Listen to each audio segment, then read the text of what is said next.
Olá, tudo bem? O grupo de pesquisa do IFMG, buscando se adequar durante esse período atípico de pandemia, propõe um mini-curso EAD para manter uma interação e atividade entre todos do Instituto.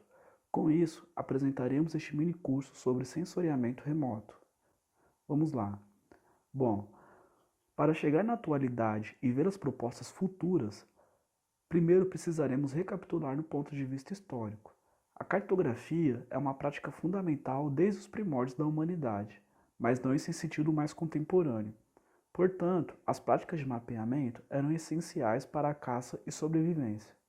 Segundo o professor Paulo Marcelli, até antes mesmo da invenção da escrita, a humanidade já se utilizava de mapas para se comunicar. Assim, parte das pinturas rupestres possuem esse viés. Para os antigos egípcios, a prática da anamorfose geográfica, que seria mais ou menos uma forma de representar o espaço geográfico com algumas distorções de proporcionalidade entre seus territórios. Esses mapas possibilitou o comércio e o tráfico marítimo ao longo do rio Nilo. Na Babilônia, por volta de 500 a.C., foi expresso um mapa em uma estrutura de argila, indicando as rotas da Mesopotâmia. Sendo assim, esse mapa foi chamado como o primeiro mapa do mundo, que seria o primeiro mapa que foi expresso no mundo. Os avanços cartográficos foram se refinando, principalmente durante o período grego, onde existia um enorme desejo de entendimento de localização no universo. Segundo o pesquisador Fitts, desde o apogeu da Grécia Antiga, diversos pensadores tinham como concepção da Terra ser esférica, muito pelos estudos da astrologia que foram realizados na época. No período do mercantilismo, o conhecimento de mapas e cartas temáticas pôde realizar uma ampliação global do território. E a partir das observações feitas pelos estudos apresentados pelos gregos, possibilitou aos navegadores da época se arriscarem em travessias de longa distância, como o caso dos portugueses até a Índia. Com os avanços tecnológicos surgidos na década de 60, algumas propostas de SIG, que é Sistema de Informação Geográfica, foram feitas por parte de um programa governamental do Canadá, que era para a criação de inventário de recursos naturais do país. Assim, a corrida espacial promovida pelas potências da época, que eram os Estados Unidos e a União Soviética, ajudaram em muito na ampliação do conceito GIS, o que proporcionou à cartografia a ter diversos horizontes se relacionando principalmente com o geoprocessamento. Entretanto, Gilberto Câmara cita que a concepção do SIG estagnou devido ao fator tecnológico, pois na época não tinha monitores gráficos de alta resolução para esses monitoramentos, e os computadores eram de alto custo. Portanto, na época, foram apenas direcionados investimentos considerados importantes. E o INPE, Instituto Nacional de Pesquisas Espaciais, foi criado em 1960, com o apoio de pesquisadores da UFRJ. E com ele a gente pôde gerenciar todas as diretrizes do espaço brasileiro. E em 1984 foi criado o DPI, que é a Divisão de Processamento de Imagens, focado simplesmente na parte do geoprocessamento. E após os seus 6 primeiros anos do DPI, eles desenvolveram um sistema de tratamento de imagens, que se chama SIG, que é o Sistema de Informações Geográficas, que seria uma tradução do inglês, que é o GIS. E com esse software chamado Spring, ele possibilitou a gente gerenciar os nossos próprios dados. O setor ambiental, após a Eco 92, tornou-se foco mundial em relação à ameaça à nossa sobrevivência. E esse destaque recebido ajudou nos avanços do SIG, para entender melhor a magnitude desse problema, podendo os governos solucionar e teoricamente de maneira rápida e eficaz o ponto em questão que está sofrendo uma degradação ambiental.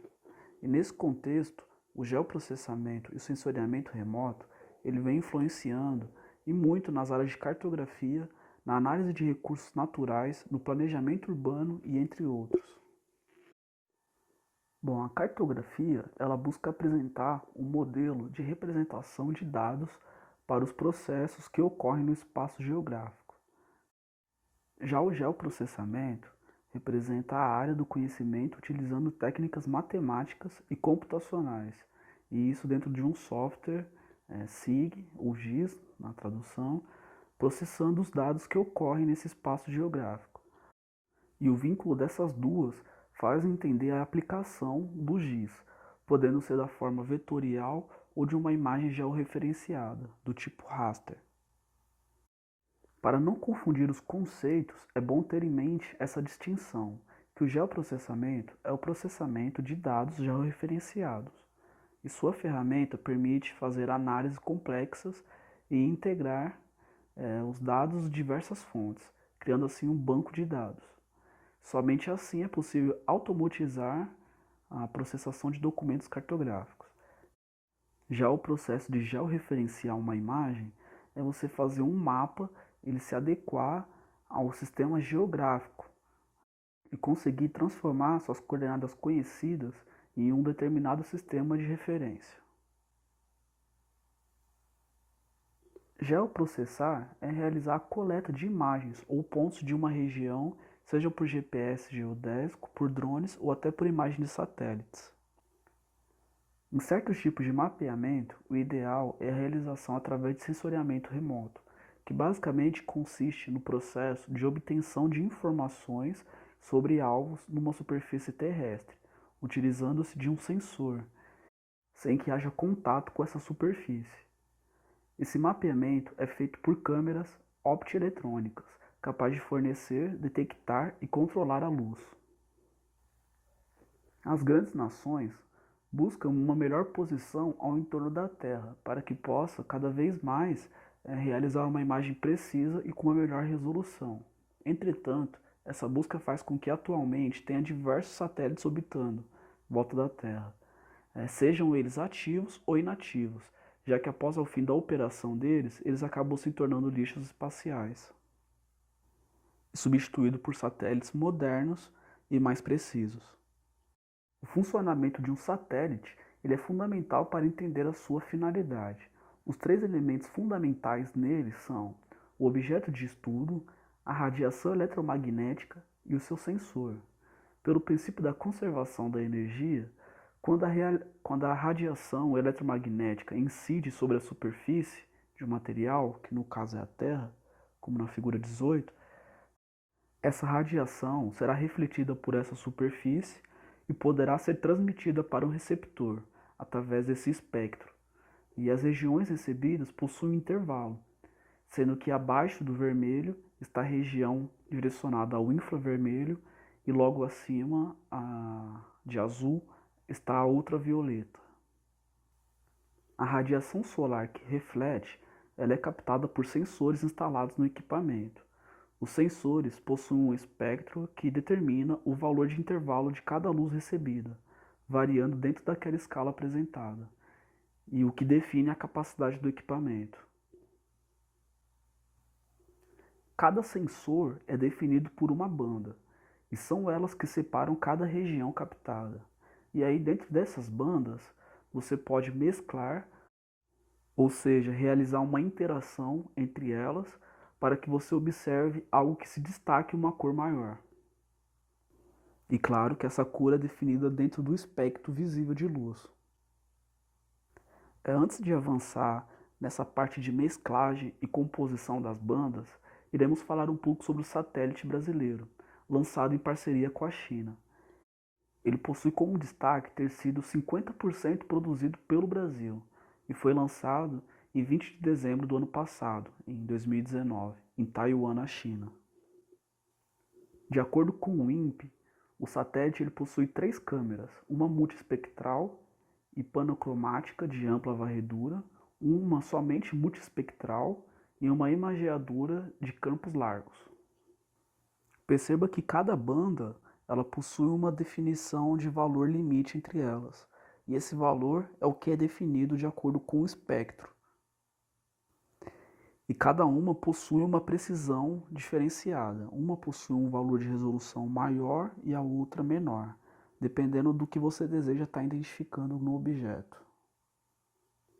As aplicações que possuem mais destaque desse satélite, que ele foi lançado justamente com esse objetivo, é na parte de identificar, como primeiro na vegetação, que destaca-se a identificação de áreas florestais, que possuem alguma alteração, codificando essas áreas e observando alguns sinais de queimadas recentes. No setor agrícola, ele busca identificar os avanços de campos agrícolas, realizar o monitoramento e observar o desenvolvimento dessas regiões. No meio ambiente, um dos principais é a identificação de anomalias antrópicas ao longo do curso d'água, e assim como o mapeamento do uso do solo e análise de expansões urbanas. Quanto à água, é identificar os limites do continente água, os estudos de gerenciamento costeiro e o monitoramento de reservatórios. E esse é muito importante para estar analisando a crise hídrica que a gente vive nos períodos de seca. Na cartografia, a atual posição privilegiada do satélite possibilita uma melhor composição dessas cartas. E na geologia e solos, as imagens geradas pelo satélite possuem um apoio enorme nos estudos geológicos e pedagológicos. As primeiras imagens realizadas pelo satélite China Brasil Earth Resource Satellite, que é o CBRS, que no caso já está na sua segunda geração, foi realizada uma semana após já o seu lançamento. Em 30 de dezembro a gente já possuía algumas primeiras imagens do território brasileiro. E o que pode-se observar dessas primeiras imagens é uma melhora significativa contra as outras versões, o que, segundo o INPE, ele justifica-se pela posição espacial do satélite, que agora está mais próximo à Terra. O que possibilita também uma melhor definição e realce do solo, assim como observado nas imagens. Do lado esquerdo, o satélite brasileiro, e do lado direito, o projeto espacial norte-americano, que é o Landsat. Esse projeto consolidado foi iniciado pelos Estados Unidos na década de 60 e ao todo já foram lançados 8 versões diferentes e está programado para mais um no ano que vem, 2021. E essas aquisições de imagem, ela possuem uma enorme importância. Portanto, para poder estar fazendo um melhor download desses dados, é fundamental que sejam em sites governamentais. Para isso, a gente tem que estar solicitando o acesso a eles, tanto para o INPE, que é o brasileiro, como do USGS, que é o do governo norte-americano. No satélite brasileiro, a gente possui o acesso ao Landsat 8, com algumas imagens dele, além do nosso próprio satélite e alguns outros satélites que possuem, mas não são muitos. Já nos Estados Unidos, na base de dados norte-americana, a gente consegue importar toda a série do Landsat, partindo desde o seu primeiro lançamento em 1970 até o mais recente, que é o Landsat 8. Agora, voltando na análise dessas imagens, o estudo de classificação delas requer avaliar uma melhor composição para essas bandas, dependente da sua finalidade. Ou seja, caso a imagem de satélite, por exemplo, do Landsat 5, você compor ela por RGB 743, a gente consegue observar uma melhor distinção dos recursos naturais e das vegetações e água. E dentro desse RGB, na sua tradução, seria vermelho, verde e azul, que seria o que o espectro estaria dando mais destaque, tanto para o vermelho quanto para o azul ou para o verde. E dependendo da forma que você realiza essa mistura, você consegue estar dando uma distinção melhor para aquilo que você tem interesse. Para realizar a união dessa composição RGB dentro das bandas, a gente precisa de um software GIS, que é para estar realizando tal função. E o que mais destaca-se é o ArcGIS, porém é um software pago, e temos o QGIS, que é um software livre e um dos mais utilizados atualmente. Também temos do Spring, que é feito pelo INPE, e esse é um software brasileiro, porém ele não é tão compatível com os outros.